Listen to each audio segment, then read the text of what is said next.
Greetings to everyone out there in the NoDQ galaxy. Welcome to NoDQ Live here on NoDQ.com and the YouTube channel, youtube.com/Aaron Rift, NoDQ Live. Whoa! Let's fix that problem right there, nip that in the bud. Thank you all for watching, whether it's live or on demand. I appreciate your viewership and support. So today we will be talking about Smackdown Live as the road to SummerSlam continues. We have several new matches all set up for SummerSlam. Should be an interesting SummerSlam for sure, based off of what was announced on Raw as well as what has been set up on SmackDown Live. Don't start with me, TJS. Flipsy, he says. He's just trying to bust my balls at this point. Yes, that is in fact the worst commercial going on television right now as far as I'm concerned. But we're not talking about the commercials. We're talking about SmackDown Live. The show opened up with Randy Orton coming out, cutting a promo, and I thought that this was one of his best promos in a long time. It was very interesting that Orton was able to reference different characters and bring up his past. It was very well written and executed as far as the delivery went.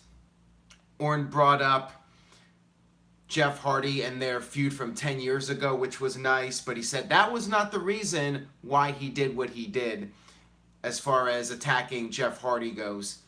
And he also said that it wasn't because of the top 10 rankings. I don't even think that that was necessary to bring up the top 10 rankings, but at least this was thorough in terms of bringing up all the other things that have gone on in recent memory. Orton did say it was because of the fans. And Orton brought up how they're not satisfied with him, they don't respect him, and then he made all these different references. Somebody said my words are moving faster than my mouth. Well, what else is new? Randy Orton made a little too sweet reference saying, you know, he doesn't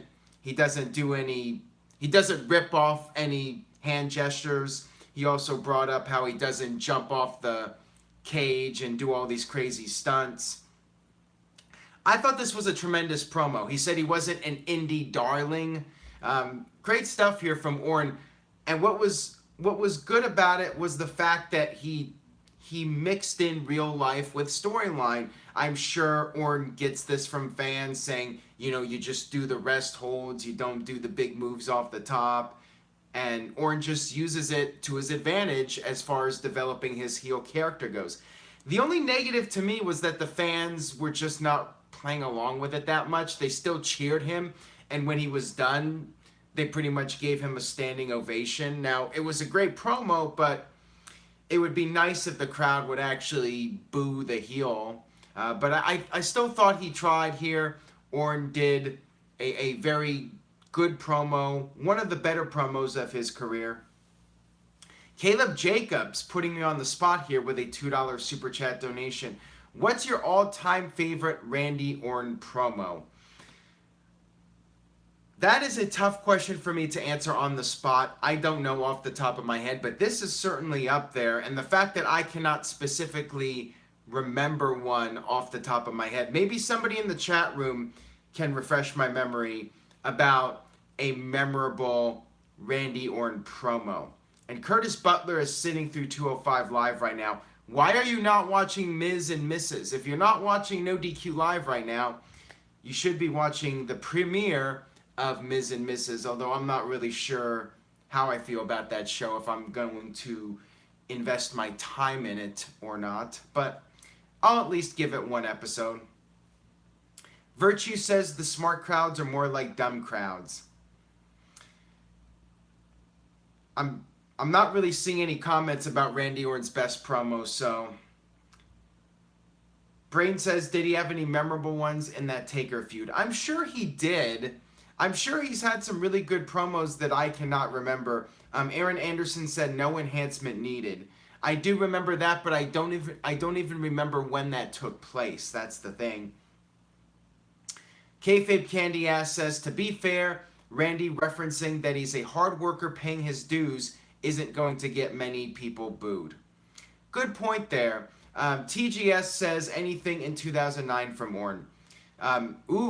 Eldrick says Eddie's in Hell promo. See, I wouldn't go with that because that was really cheap heat, but I did like some of Orton's promos in 2009. There was one, I'm not sure I would call it a promo, but he did this interview with a Mexican reporter and he just started ripping into the guy. You can look it up on YouTube and likely find it. I'm sure it's on there somewhere. Just do a search, Randy Orton flips out at Mexican reporter, something like that. There's a video. He does a great job. He just gets in this guy's face, and it was totally a work. I mean, it felt like a shoot, but when it was over, Randy came back into the room. He stormed off, and then he came back, and he's like doing the, like, are we done yet? Just wanted to know if they were off the air. Paul Jackson, 1988, with a $2 Super Chat donation. Remember when Randy Orton RKO'd Stacy Keibler? Yeah, that was right before WrestleMania 21 when he went heel and started his feud with The Undertaker. And that was a really strong feud in 2005. So I'm sure he had some good promos during that period also.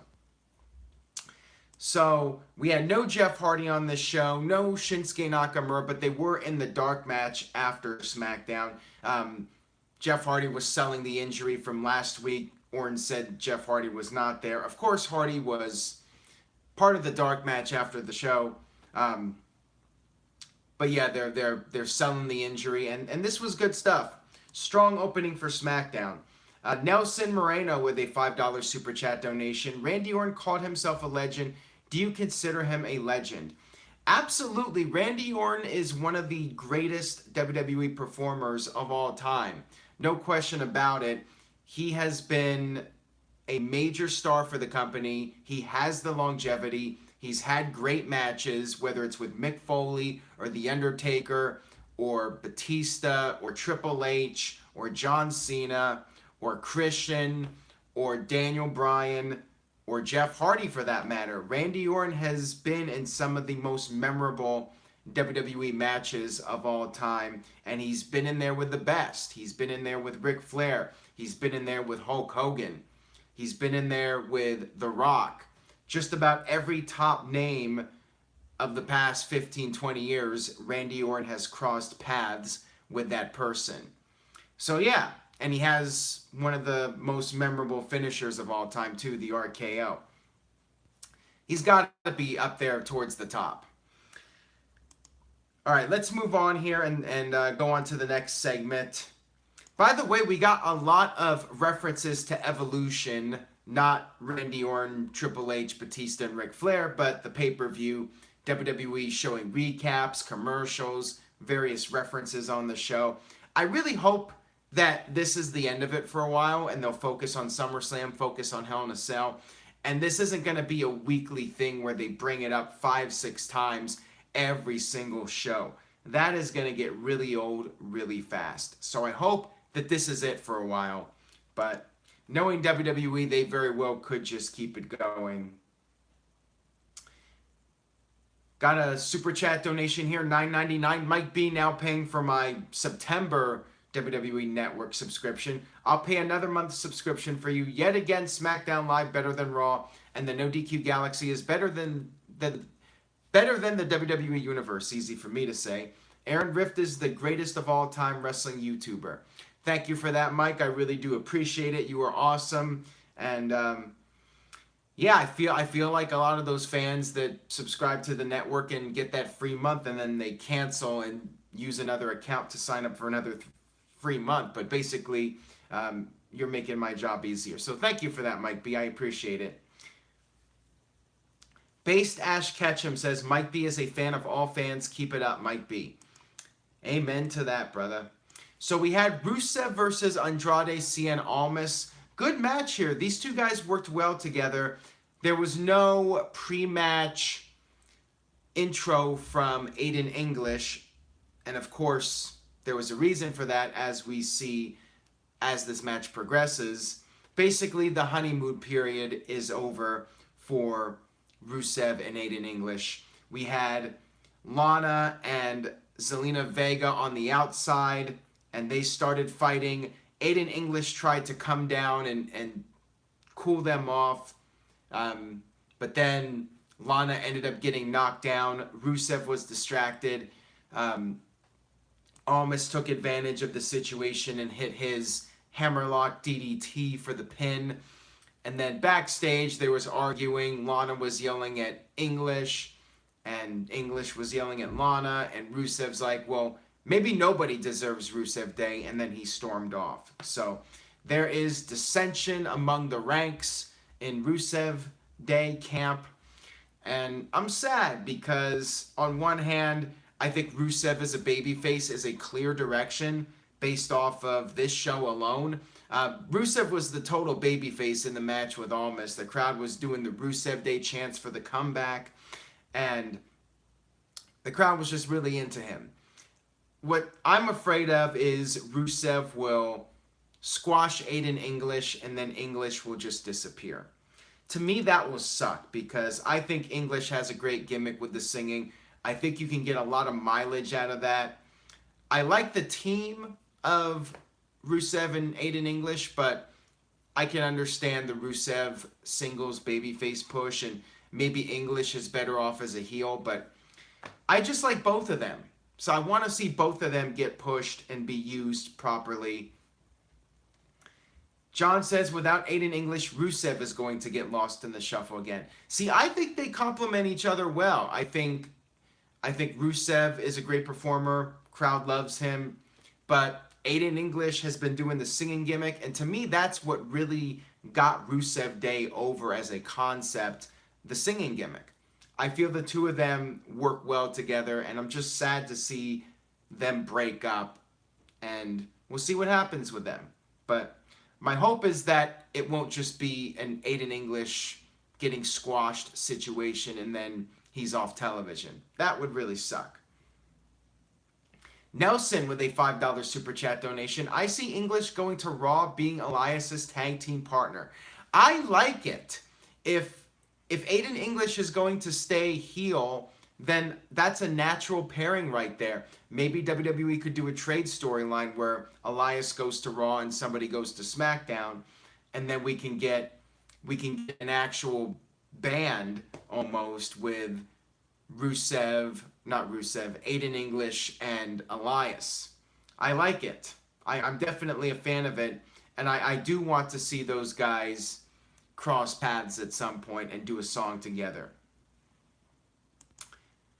Moving on here, we had R-Truth, who made his return after suffering an injury around WrestleMania.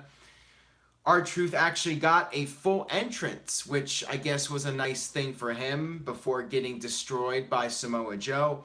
Joe won a very short match. I'm a little surprised that Joe did not beat the crap out of Truth even more. I mean, it was basically Truth hitting a few moves. He did a big splash into the corner and almost overshot his jump and went over the top rope. That was hilarious. But we had Truth in some moves, just shoved into the ground and put the coquina clutch on, and that was the end of the match. I thought it would be more of a destruction, but WWE did protect Samoa Joe, and they protect R-Truth a little bit. So there you go. They just had a quick, simple match. Truth got his offense in. Joe made his comeback real quick and beat him, and that was that. So both guys came out looking strong in it without one guy not looking too strong over the other, but we'll get to Joe more here in just a moment. The Shockmaster says, I miss Little Jimmy. I think you're the only one on that one, but that could just be me. So next up, we had Asuka versus Billie Kay. They had a promo with Asuka, another plug for Evolution, getting her thoughts on it, and she was all hyped up about it. Quick match here, not much to it. Asuka beat Billie Kay, and not a whole lot to say about this one. Just your average SmackDown TV match. Then we had We had the segment with Paige, I think the #1 contender. They had a contract set up in the ring and all the fancy stuff around the ring and on the mat. We had AJ Styles come out, and then Paige was about to announce the opponent. She asked for a drum. Ellsworth coming out. Ellsworth came out, bragged about how he beat AJ Styles 3 times. So I actually like on this show that we got some throwbacks to earlier shows. It's nice when WWE sometimes acknowledges history and you get it full circle where Ellsworth beat Styles 2 years ago and now he's back as heel and he's just running his mouth about AJ. Ellsworth started insulting Paige, calling her pale, and then Paige proceeded to fire James Ellsworth from SmackDown Live, kicked him out of the building, literally kicked him out of the building with the help of your. And then as AJ was watching this and laughing, having a good time, he was jumped behind by Samoa Joe. Joe laid out AJ, signed the contract, and it's now set. Samoa Joe will challenge AJ Styles for the WWE Championship at SummerSlam. Should be a hell of a match. In my humble opinion, it should be the main event. The main event. I'd rather see it close the show than Brock Lesnar versus Roman Reigns. But that's just me. I know WWE is going to do what they want to do, and that will be that.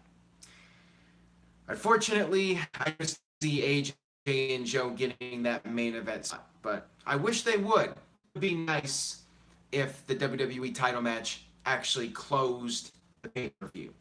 Caleb Jacobs said a TNA match. All right, let's move on here. Next, we had Carmella versus Becky Lynch. And in this match, the stipulation was Becky won. She would get a title opportunity against Carmella at SummerSlam. Surprise, surprise. Carmella won. Pretty much a throwaway match. Predictable. Carmella will face Becky at the pay-per-view, and I hope we get a new champion. I've been predicting Becky Lynch for all these big shows. I've been waiting to see her get her big push. Hasn't happened. I think it's time to end this Carmella run. But Converse Craig says, too bad Carmella will retain at SummerSlam. DJ Whitey with a $10 super chat donation. Thank you for that, DJ. He's paying for my October WWE Network subscription. So thank you for that. And he wants to go off topic. So we're going to a little detour here on this road, this review of SummerSlam's SmackDown Live episode. He says, sorry to go off topic, Aaron, but I thought Sasha and Bayley were going to legit kiss in the ring last night. A lesbian storyline would be awesome, and I miss bra and panties, damn it. Well, the good news is if you missed the bra and panties match, you can just go back and watch it on the WWE Network, just $9.99. So go ahead and do that. There's tons of bra and panties matches on there, mud matches, evening gown matches, you name it. It's on the WWE Network for just $9.99. And yes, Becky won this match on SmackDown to get the title opportunity. Hopefully she gets it. She gets the title, that is, at SummerSlam. All right, moving on here. We had the New Day versus Sanity. So this was the first match of a tournament with the winning team of this tournament facing the Bludgeon Brothers at SummerSlam. This week it was the New Day versus Sanity. Next week it's the Usos versus The Bar. The Bar is back, and they actually returned on this show after this match. So anyways, we had the Usos at ringside doing color commentary. They were eating pancakes, and we had Eric Young attempt to interfere. It was Wolf and Dane as the two members representing Sanity. Young tried to interfere, but it didn't work, and New Day hit the midnight hour on Wolf to score the pinfall. There you go. New Day beats Sanity. 50-50 booking. Just 1 week Sanity wins, 1 week the New Day wins. So Sanity won the tables match, which isn't somebody being pinned, made to submit. So you could say the New Day has gotten the best of Sanity in this feud. So much for Sanity. And where was Nikki Cross? She was on Raw, but no sign of her on this show. There's still conflicting reports if she's even part of the main roster. If not, why have her appear on television front and center? That was very weird if she's not actually on the main roster yet.